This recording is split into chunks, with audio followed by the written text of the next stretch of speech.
السلام علیکم ملګرو. نن به موږ د قرآن پاک پښتو ترجمې په سلسله کې د سوره بقره یو دیشم او دوا دیشم آیتونو ترجمه به کوو او لږ کې غوندې خبره به سره کوو. نو چلو ملګرو شروع کوو. بسم الله الرحمن الرحیم. الله نوم سره شروع کوم چې ډېر مهربانه ده او رحم کوونکې ده. وعلم آدم الاسماء كلها. هغه تیر آیات کې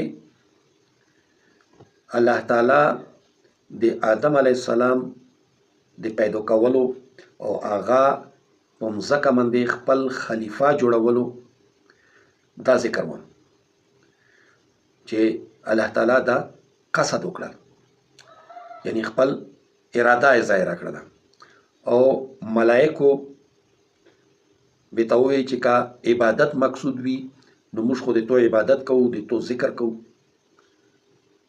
نو الله تعالی به ته وفرمیل چې زه چې په کوم شي باندې پوهېږم هغې علم تاسو ته نشته، یعنی تاسو هغې شي باندې نه پوهېږو. اوس دلته کې آدم علیه السلام ته یو خصوصي خاصیت الله تعالی ورکوي چې هغه په د ټولو مخلوقاتو باندې چې کوم څه الله تعالی پیدا کړي دي په هغې باندې دی په هغې خصوصیت سره به دی پوسه کېږي، برتري به ورته حاصلېږي. هغه کوم خاصیت ته وعلم آدم الاسماء كلها، علم ورکړه. چا علم ورکړه؟ الله تعالی ورکړه. الله تعالی علم ورکړه آدم علیه السلام ته د هر څه شي په نومو سره، یعنی ته چې کومه نومه وخلې د هغې علم آدم علیه السلام ته الله تعالی ودیت کړل، لرې کړل، عطا یې کړل. اوس آدم علیه السلام هغه مکمل عالم په صورت کې مکمل عالم جوړ شو، نو د هغې اوس څه شی کېږي؟ الله تعالی اوس هغه فرشتو مخته پیش کوي. ثم عرضهم، بیا یې ارمخته کړل دای څوک؟ آدم علیه السلام. علی الملائکة، ملائکو ته، فرشتو ته. آدم علیه السلام نه سکالر جوړ کړل، عالم یې جوړ کړل. اوس ملائکو ته ارمخته کړل. فقال، ویل، پس ویل الله تعالی ویل. چاته ویل؟ فرشتو ته ویل. انبئونی، موتا خبر رکو. خبر ته چی رکو؟ یعنی اوس امتحان شروع شو. باسماء هؤلاء، دغو نومو موتا خبر رکو، یعنی څه شیونه یې ورته پیش کړل. دغې مځکې اسمانونو چې هر څه علم الله تعالی آدم علیه السلام ته ورکړی نو هغې کې څه شیونه یې پیش کړل. لکه په امتحان کې یو طالب علم پوره اوته انه کتابونه یلی وي، په هغه اوتو انو کتابونو کې په یوه کتاب کې دته اوته سولونه یا لس سولونه درومي، یعنی پورا کتاب نرسي اوته یا لس سولونه خصوصي وي ترسي د هغې ځواب ورکوي. که ځواب یې ورکړل خو پاس شول، که ځواب یې نه ورکړل فیل شول، هغې مطابق نمبر یې. نو داسې اوس دغه سوال او جواب چې کوم ده دا یو امتحان ده. فرشتو مخته یې څه شیونه پیش کړل. فقال، ویل الله تعالی ورته انبئوني، موته وښیو باسماء هؤلاء، د دغو شیونو نومې، یعنی دغه شیونه چې کوم دي دا یې نومو سره او د دې خاصیتونه چې کوم دي دغه سره متا وشیو.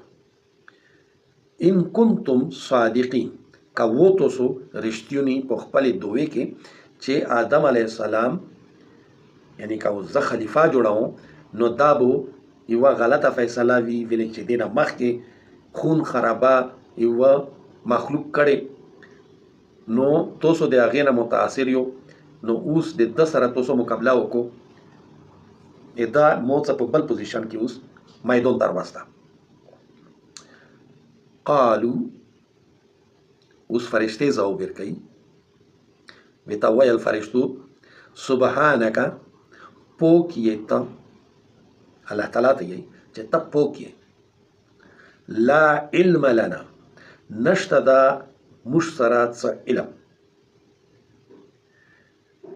الا ما علمتنا، مگر هغه څه چې کوم تو ته ښیلي دي، دې نه زیات موږ سره هېڅ علم نشته. یعنی په موږ کې چې کوم استطاعت و هغه مره علم تو موږ ته ښیله ده، اوس دې نه مخکې چې کوم څه دي هغې موږ ته پته نشته.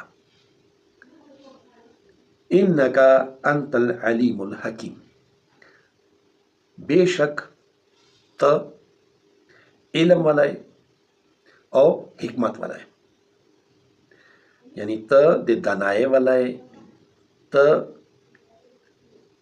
د هر څه شي باندې خبر یې، تو سره د هر څه شي علم ده، ته د حکمت ولی، نو موږ سره خو دغې مقابلې څه صلاحیت نشته، موږ نشو کولی دا مقابله. فرشتو هینډز اپ وکړه.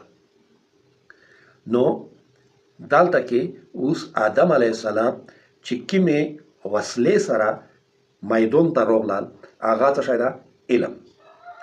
په قرآن پاک کې چې پهله وحي کومه راتلله د قرآن پاک نه په رسول الله صلی الله علیه و آله وسلم باندې، نو هغه کومه وه؟ یعنی دغې امت ته پهله سبق چې کوم الله تعالی ورکوي هغه څه شی ده؟ اقرا،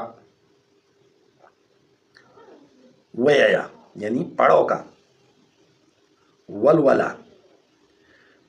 په پښتو کې دغه لفظونه موږ استعمالو، په اردو کې ویته وي چې پړو، او په انګلیش کې ویته وي چې ریډ. اقرا، اقرا باسم ربک الذی خلق، دا ټولو کې پهله وحي دو چې کومه الله تعالی راستولی دو. نو موږ مسلمانان نن ډېر افسوس ده، ډېر افسوس مقام ده چې موږ ته پکار ده وه چې موږ ډامینیټ کوله، یعنی د دنیا کې موږ پهله نمبر باندې په علم کې وه. موږ ته په قرآن پاک کې د آدم علیه السلام خبرې کې د علم فایده موږ ته ښیلی شوی دو چې اول شی آدم علیه السلام ته کوم شی ورکړی شول؟ علم. او حضور حضرت محمد صلی الله علیه و آله وسلم ته پهله وحي چې کومه راغلې هغه دغه دو چې پړو کا، اقرا. نو هغې نه پس حضور صلی الله علیه و آله وسلم چې مدینې ته لاړل، هجرت یې وکړل، پهله ټکراو چې کوم د مکې کفارو او د مدینې مسلمانانو خپله کې سره راغلل، نو هغه غزوه بدر ده. غزوه بدر کې چې کوم قیدیان د کفارو مخونه قیدیان شول، نو هغې کې چې چا سره د قیدي فدیه ورکولو طاقت و، نو هغو خو خپل خپل قیدیان بوتلل، فدیه یې پرېکړه. خو چې کوم داسې وو چې هغو سره دغه طاقت نه و، نو هغه په قید کې وو، نو رسول الله صلی الله علیه و آله وسلم څه ورته ویل چې تاسو د مدینې لاسو مسلمانانو ته تعلیم ورکو، یعنی لیکل پړاول ورته وښیو، لاس کسانو ته تاسو علم ورکو. هر یو کس باندې دا ذمهداري واچوله چې هغه به لاس کسانو ته لیکل پړاول شي. نو حضور صلی الله علیه و آله وسلم د دغه قرآن پاک پهله وحی او د حضرت آدم علیه السلام دغه چې کیمه کیسه دو دینه دغه نتیجه اخذ کړي چې علم ډیر ضروری شای ده. علم تو په دنیا باندې دنیا په مخلوق باندې پوسا کوي. نن چې چا سره علم دا وکسو چې هغه ته ټوله دنیا سجده لګي. هغه چې په کیم ایرپورټ باندې ورسي سلامونه ویل کیږي. پاسپورت ایک نمبر پاسپورت تا ویزا په منټونو سکندونو کې وته مليږي. او چې چا سره علم نشتا هغه پاسپورت په دا 190 195 ملکونو کې په اخیری درجو کې ده او ویزې د پورا هغه په لکونو روپۍ لګي خو ویزا نه وته مليږي. دا علم ده.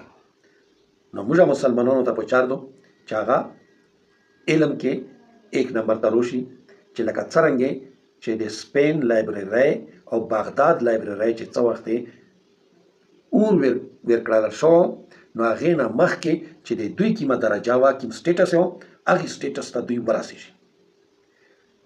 سپین یونیورسيټي ته سپین کې چې کیم مدرسې وي کیم دارالعلوم وو یونیورسيټي وي هغه ته به داسې د یورپ ولا ترسیدل چې موږ په دغه یونیورسيټي کې چې سبق وایو بغداد یونیورسيټي شولې سپین ولا شولې.